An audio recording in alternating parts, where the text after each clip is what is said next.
Hi, folks. Welcome to another Let's Talk ASPM podcast. I'm Dana Torgerson, VP of Product Marketing here at ArmorCode. And with me, as always, is Mark Lambert, our Chief Product Officer with ArmorCode. Mark, how the heck are you doing?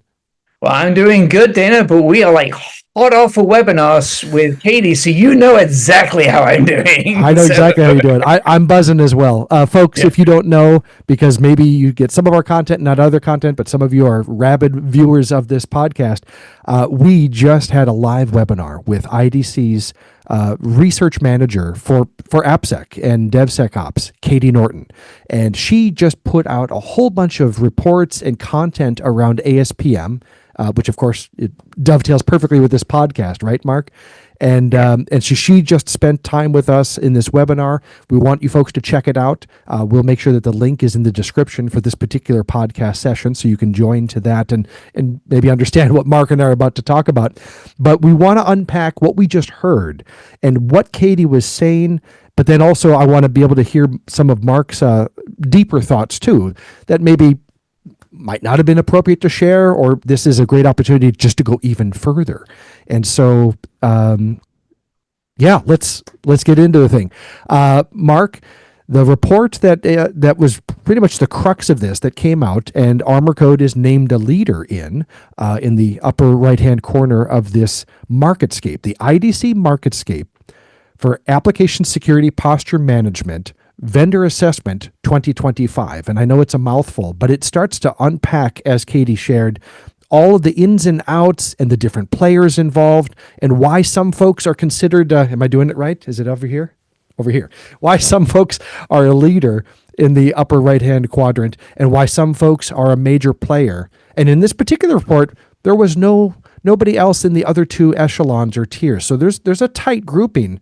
So let me start there with you. Mark, what were your thoughts about this webinar, and what were your thoughts about the report that Katie wrote? Yeah, so for those that don't know what a MarketScape is, it's a vendor assessment, right? It's looking at all of the people that are within a particular category, and there are 18 vendors in this category, of which I think, if I remember correctly, there are 8 actually that are in the leader segment. So that's a lot of people to break down, right? So one of the things that Katie did in the webinar, which was really, really good, is she broke that landscape down a little bit. Now I'll just further break it down a little and break it down into, really, there are 3 primary categories.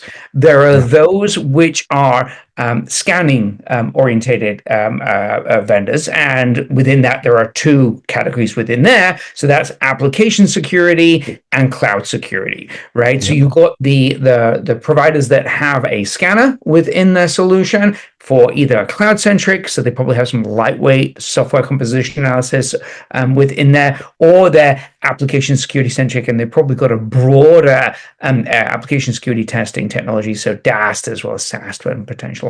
And then the third category, which is where we sit, is the really the independent or open architecture platform. So not a scanner, it's a pure play ASPM. She also talked about vulnerability management and exposure management providers falling into that same category as well. But this is where you're taking the data from all of the different scanners, of which some of those scanners are also within the landscape as well. Snyk, for example, from an AppSec perspective, and Wiz or Palo Alto from a cloud perspective, and bringing all of that together. So she broke that down, broke down what the landscape looks like, and then she started talking about the kind of things that enterprise organizations look for.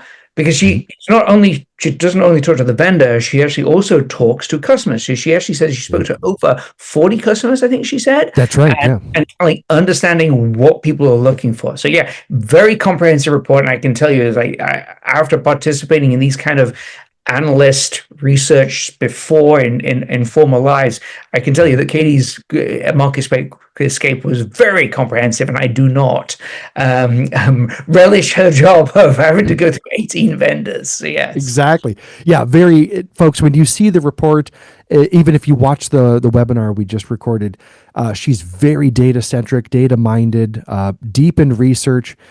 She took a real mathematical approach that she had shared with Mark and I in advance of the report coming out, because of course every vendor who's considered included in the report gets to review the data and the scoring of where you land, and of course you have a chance to to discuss that openly. And the relationship and the conversation was great, and to see how she was scoring ArmorCode was very refreshing, because she was understanding through the customer conversations and through the research that she did what our customers have already enjoyed and what they already know.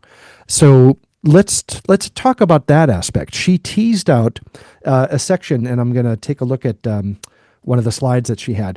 She was narrowing in on what enterprises are looking for in ASPM. And I even had a note. I mean, she got into the fact that enterprises are worried about mergers and acquisitions. They have obviously diverse teams, business units, representing a whole bunch of different purchases, legacy tools that have been bought, and that lead to a lot of customization needs. And of course, scale has to be at the top of that list.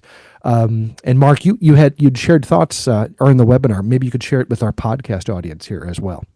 Yes, she went through the 6 things that enterprises look for in an ASPM, and really kind of one of the things that we really dove down into was that an ASPM's job really is to provide context. It's to connect together these different sources and, yes, aggregate it together, but that's really just the start of it. What you want to do is you want to bring context, so you know that one scanner is providing, let's use an example of a container security scanner, for example. You've got a container security finding, maybe it's in runtime, and then I have a software composition analysis, which is actually running against the underlying code, and I can see that these are actually the same thing. So I want to contextualize those two together, bring them together, link them together, so I can say, actually, this finding, this vulnerability needs to get fixed because it's found in runtime, so it's real. It's got threat intelligence information associated with it. They're telling me that if there's got an active exploit, it's going to get one soon. There's a high EPSS scoring. So all of that context, and then being able to pass it to the developer. So she talked about seamless integration and in remediation for developers as well. And that's where kind of like bringing all of that context together, but then delivering it into Jira, for example, which is obviously something that we've talked about before, but also delivering it into IDEs through things like MCP interfaces. So I think that was something that was really kind of like very important from the point of view of what an ASPM needs to do. But then, as you said, kind of being able to leverage your existing investments to do that. You don't need another tool. And, I think that's, important, that you've got a lot of the data. You just need to stitch it together and make sense of it. Absolutely. Yeah. It was very clear that she was articulating that ASPM is at the center of it all. It really is like a hub and spoke. So it's at the hub, at the center of all this data. There are vendors that she describes in the report who are kind of more of a spoke, and they might be playing the role of a hub or positioning themselves as a hub. But really nothing beats that independence, that vendor agnosticism, where you can take a step back. You've got the visibility, especially for enterprises and complex organizations trying to do all the things and at scale, and be able to not introduce bias to those results as well. That sounds important. Now, the conversation also tipped over into AI. You can't swing an ASA firewall in a room and not hit AI in a bunch of vendors by its Cat5 cable. So what would you want to share with the podcast audience about the AI and ASPM and AppSec? Yeah, and I think this is it's really important, right? Because we're all looking at the productivity gains that everybody's getting from AI today. And when we think about software delivery specifically, it's the volume of code that the teams are developing. And that volume of code increases, so of course the number of vulnerabilities are going to increase. But the conversation that we had, it was like, yes, it's going to happen to start with, but what's happening is those LLMs are getting better and better. So, and I'm very much of the opinion that those code assistants, those AI-powered code assistants, are actually going to make the code that's ultimately delivered actually have less vulnerabilities in it.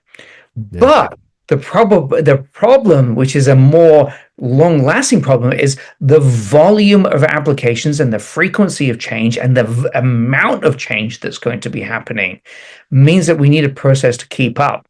And while the code will be better, we know that security is not a point in time. Log4j taught us that.